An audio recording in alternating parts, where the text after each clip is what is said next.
Another thing is moving places. See, sometimes a certain place that you grew up in is not meant for you, okay? When I was living in Europe, I just knew that country was not meant for me. I knew it from I was very young. My only goal was to get out of that country. I didn't even know why, but my soul knew I was not meant to be there. And the moments that I've asked, 2 times in my life, I asked God, please put me on the path for my career. 2 times when I asked, those 2 times I was kicked out of my house. So then I started to understand, okay, if I want to do my career, it cannot be in this house.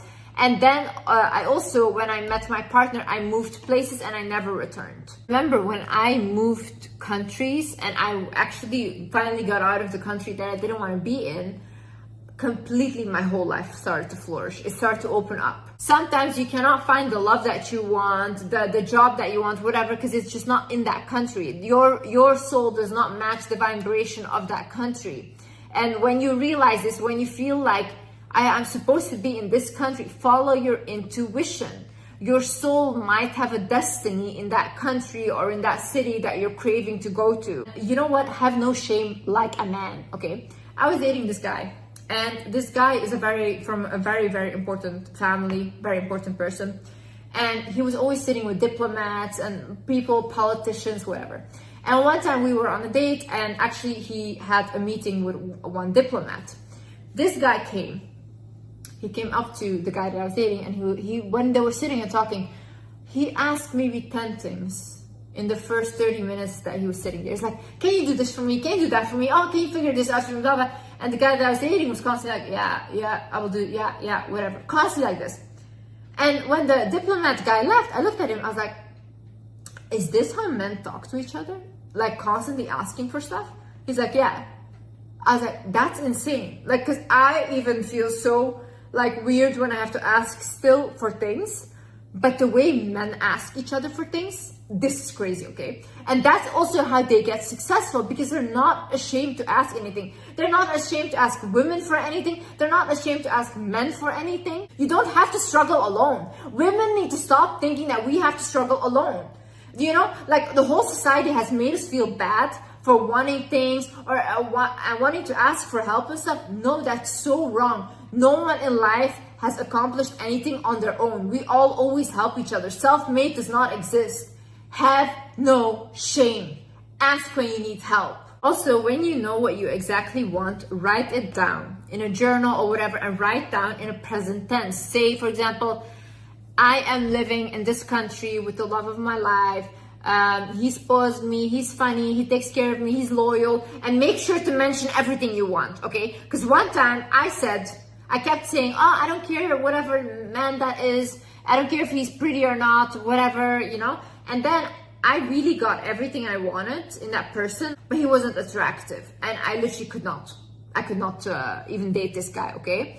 So be very specific about what you ask. Make sure you mention looks as well, or that you're at least attracted to him, because I made that mistake. Another thing is become a grateful butterfly. See, when I was talking to my therapist, I told him, I was like, what if I want to manifest like something bigger? Let's say tomorrow I want to buy a mansion, okay? And then he's like, okay, how do you manifest that mansion? Is by being grateful for the apartment that you already have. The more gratitude you put into your apartment, the more you will get. And this is so very true, guys. I literally, like, especially in the beginning of my career, I was grateful for anything. Okay, anything. Every day I was talking to God. Oh my God, God, thank you for this. Oh my God, God, thank you for this. Oh, I got this, I got that. Constantly, okay? And the more you do that, the more grateful you are, the more you get blessed. Who do you want to do something for? For a person that, let's say you buy a gift for someone, yeah?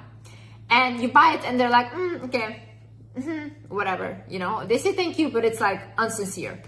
Or you buy a gift for someone and they're like, oh my God, thank you so much. Oh, you made me so happy.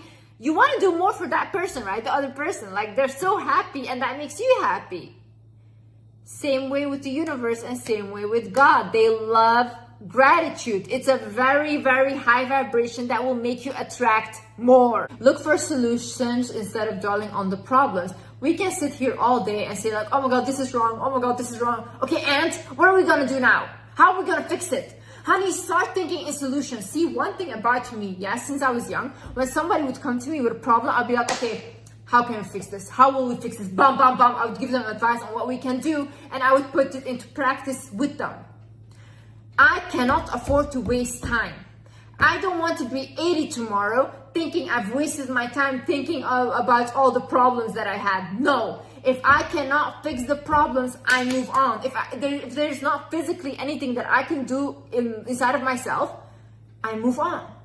Then those are not my problems to deal with. God will deal with for me. I don't care, okay? Those are not my problems. Here, God, you take it. I don't care. Another thing is life works itself out for you, okay? A lot of times you think like, what is this? Oh my God, what is this situation? Oh my God, why did I lose this relationship? And then all of a sudden, you're like a year later or 2 years later, and all of a sudden, everything's fine. You're like, huh? My life is even better than I thought. Because life works itself out for you. You're always going to be guided towards your highest path and your highest good. But a lot of times when people are not guided there, it's because they're not willing to let go when they need to let go. So they keep going back to things that were actually not supposed to be there for them anymore. But because they don't listen and they keep going back and keep going back, they never arrive at their highest place. But honey, when you see the toxic things and the red flags, and you actually are like, you know what?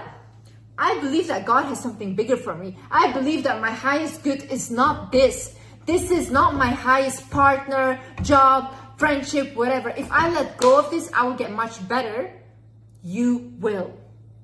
Life will work out beautifully for you in ways you did not even expect. Believe me, God blesses you in ways that you will never even expect. You will look at it and you'll be like, how did this even happen? These are miracles. I swear to God, if I look at my life right now versus 2.5 years ago, I believe in miracles. I have never believed in God this much as I do now. Never in my life. You think that I wanted to let go of the things that I wanted to let go of? No, absolutely not. Because those things were comfortable for me. But Liz had asked for more. Liz wanted something better. So God needed to do that. And a lot of things that didn't resonate with me anymore needed to be released. But I was willing to let go. If I had not let go and if I was stuck there, I would still be in the same position.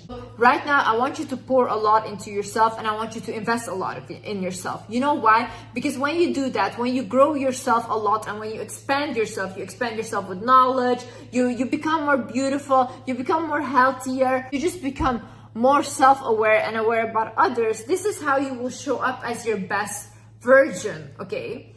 You cannot show up for other people when you're constantly giving to them but depleting yourself. That is a selfish way. That's self-sabotaging, honey.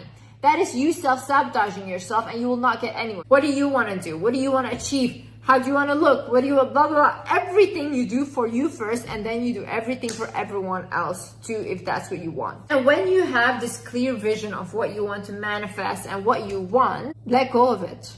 Let go of it. Let go of trying to be desperate. Let go of trying to achieve that thing. You know why? This goes back to the thing that I said, realize that you already have it. When you know that you already have something, you're not desperate for it. You know that you have it, right? For example, let's say I want to manifest a mansion. I'm not desperate for a mansion. I know I can have it by tomorrow. I don't care, you know, but it's nice. And if I want, I can manifest it, okay? The same should be with you. Like, you want to manifest love. Yeah, you can have love, but just enjoy your own love right now if you don't have a partner, whatever. And then that partner will come in. When you're desperate for something, you're showing that you don't have it. Otherwise, you wouldn't have to chase it, okay? Someone that knows they have all the elements and they're good themselves, people chase them. Things chase them. Write it all down in the present tense as if it's already happening in your journal and then just let it go. Let it go and just know it's dusted, it's done, it will happen. Okay, whatever you write down will happen. Whatever you speak will happen. Do not joke, honey. Do not joke about a lot of things. A lot of you guys say things as a joke and it actually happens. Your words are like magic. The universe and God just listens to what you say and they create what you say. So don't speak ill things into existence for yourself. I love you guys so much. Okay, bye-bye.